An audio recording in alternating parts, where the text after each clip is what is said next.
I'll let them speak for themselves, I guess. The one I'm going to be starting off with is not too nightmare-inducing, but it is some drive-in fun for y'all. And I would love a light. Thank you. Okay. Do you want me to hold it? You want to hold it? Oh, I love you. Okay. So we're gonna get started off with a story that I wrote called Monster Mystery Double Feature. Let's get it going. As rainfall pummels the Pocono Mountains, a small green car speeds through the storm. The radio blares from the dash, classic 50s rock and roll tunes accentuated by the raindrops' staccato drumbeat and deafening thunderclaps. The driver, Neil, is a young man, in his 20s perhaps, maybe a bit older, but his neat appearance takes off years. His hair is freshly combed, his glasses spotless. Before the rain, this was a hot summer day, but in his street blue jeans and light gray polo, he's thankful for the break in the temperature. For the weather overall, though, not so much. His knuckles held tightly on the wheel, he is terrified that tonight's double feature will be canceled, and that his date will be a bust. But the Full Moon Drive-In doesn't shut down for rain, especially not on a night that bears its name. His phone pings and his heart drops. He fears that it'll be a cancellation from Stella. Though they've been together for some time, he can't help but think back on their last plan B, a picnic in the park that she dropped out of even though it was a gorgeous day. Instead, he finds that her text is the opposite. Should be there in 15, she writes. How about you? A smile spreads across his worried face. Around the scene, he types one-handed. Just got out of the tunnel. Okay, see you soon, she writes back with a smile. Even in digital form, her smile makes his heart do a flip. It's the simple things. And he turns the radio louder and begins to sing along.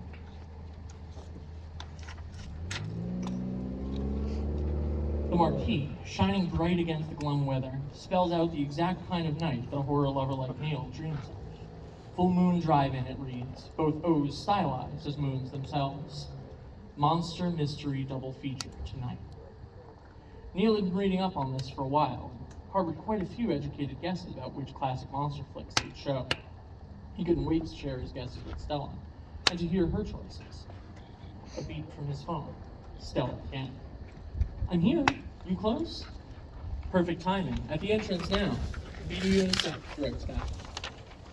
He pulls forward to the gate, nestled beside the tree line that surrounds the drive-in lot. Busy one tonight? He asked the gate attendant, a kindly man with a baseball cap and a few days of stubble lining his cheeks. It was supposed to be, the attendant frowned back. But with this damn rain, it's only been about 5 cars through so far.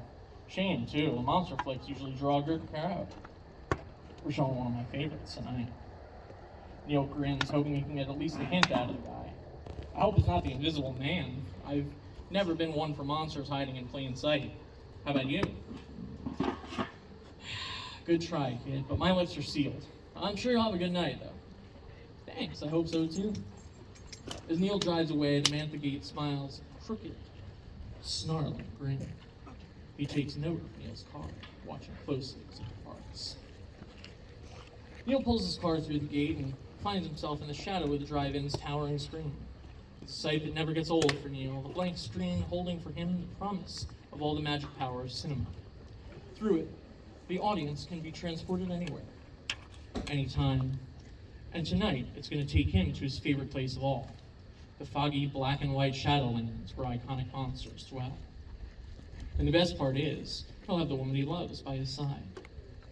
Pulling into the second row, not far from the snack bar, he sees her car, a vintage black Buick that's perfectly at home at a retro drive-in. It puts his used green beater to shame. Stella, ever the planner, has already set up their chairs and a big umbrella in front of their parking spots, and is waiting there when he gets out of his car. Neil, she smiles, and his heart does another flip. How are you doing? He pulls her close. Better now that I'm with you.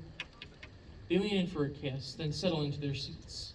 Neil's anxiety from the drive over slips away. It's easy between them, peaceful. They settle into a typical conversation about work, their friends, what a pain in the neck Stella's family can be, what movies they think will play tonight. Stella's hoping for Bride of Frankenstein, but Neil has his money on Creature from the Black Lagoon. As the hours pass, the rain tapers off and gives way to a beautiful sunset, enveloping the lovers in a perfect evening that will give way to a night of bloodshed.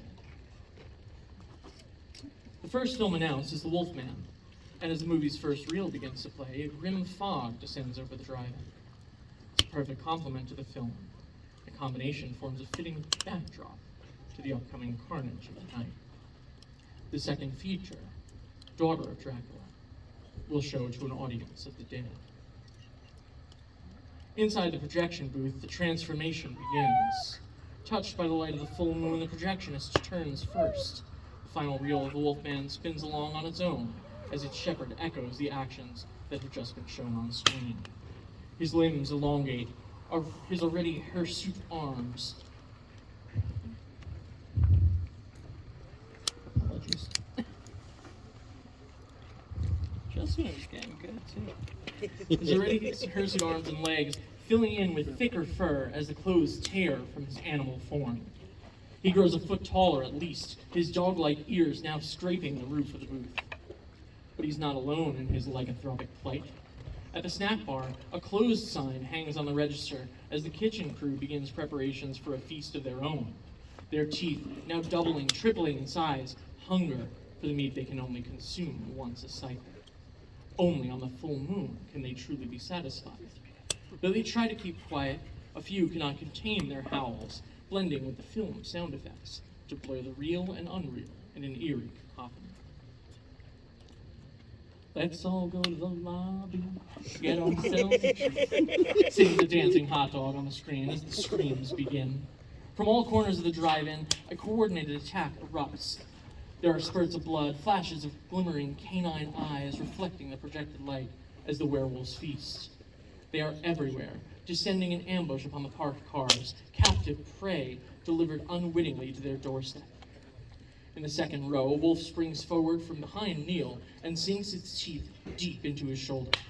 As the jaws clamp down on him, he screams in shock, too stunned to defend himself. Stella, though, has no such pause, and immediately comes to his defense. She swings her umbrella hard at the beast, and one of its wire spokes lodges itself in the creature's left eye. It reels back in pain, and in his semi-consciousness, Neil recognizes the monster for the man it once was. It's the gatekeeper. He can tell by the faded baseball cap hanging from the bloodied figure's ear as it recoils away from them. But Neil cannot focus on this for too long. As Stella readies another swing for a wolf running toward them from her right, a rush of heat washes over Neil. It is unlike anything he has ever felt. So hot, it almost hurts. The pain radiating from his shoulder blade. It no longer bleeds. The bite marks already sealed against his flesh. He lets loose an anguished scream that, to his horror, morphs into a feral howl. Stella, having fought off the second wolf, turns to face him. They lock eyes as his face begins to contort. "No!" she cries, beholding his transformation. His body twists unnaturally, his form unused to the inhuman change. His clothes stand no chance against the expanding chaos. His now muscular legs and chest expanding from them. "I love you," he whispers to her, "but you need to run." The words get lost in snarls as the transformation completes. The last thing Neil remembers as the beast takes control is trying to resist the animal urge to feast, to devour the prey that stands before him. He swings his arm, a razor-like claw lashing out towards her. The rest is darkness. The next morning, Neil awakes in a daze, the blazing sun bearing down on him. He's a mess, his body bearing the aftermath of his transformation. Blinking to adjust to the light, he struggles to see through his cracked glasses. To his astonishment, he finds that his vision was better outside of the twisted frames than looking through them. Maybe this whole werewolf thing has some perks after all. Reaching to remove the glasses, he feels fresh tufts of hair on his typically clean-cut face. Atop his head, too, the neatly combed style he had grown accustomed to is now replaced by a wild, shaggy mop. He quickly takes stock of the rest of his appearance. He's barefoot, No shock there. He vaguely remembers his feet shredding his shoes. What's up? What happened? Are we out of audio? All right. I guess we'll take it micless for the end of this one. I got this. I'll just hold it. Yeah, I'm almost out of power here. That's it. Okay. I'm used to doing this with no power noise. We're good. Let's see. That's where we're something. Shoes are ripped, pants and shirt are torn in places, but intact. Then he notices the blood. Deep stains soaked his shirt, now a gruesome tie-dye of dark red and dried brown. Stella, he thinks, his eyes widening in fear. He springs to his feet, frantically scanning the area, searching for any sign of her. He fears the worst, knowing that he could not live with himself if he'd harmed her in any way, or if... No, he won't let himself even think about it. Not yet. Not until there's no other possible conclusion. He shouts her name to no avail. Again he cries, "Stella!" Again and again he calls for her, growing more desperate with each unanswered plea. Then finally, somewhere from the distance, "Neil?" His ears perk up. Another werewolf bonus, he thinks, and he takes off in the direction of the call.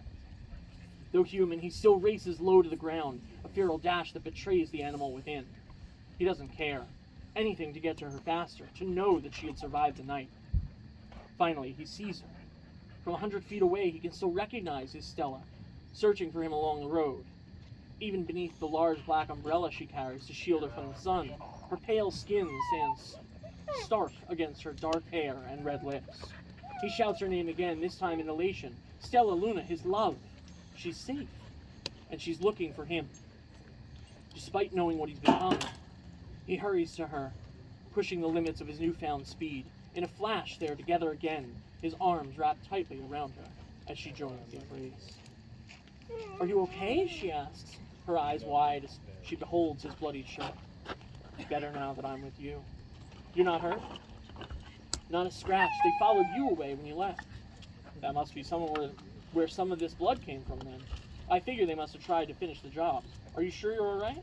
I mean, with me, with what I am now? Are we okay?" "Don't be foolish, Neil," she scoffs. "I love you just as you are. The ruggedness is going to take some getting used to, but I like that too." Stella smiles at him, bearing a sharp set of fangs that seem to almost glisten even in the shade. She holds back a laugh, a fresh thought entering her mind. "I will say, though," she smiles, "this is going to drive my family absolutely batty." That's the end of that one. Like I said, not tremendously spooky, but fun. There's some drive-in joy there. There's some werewolf vampire love. You know how it goes.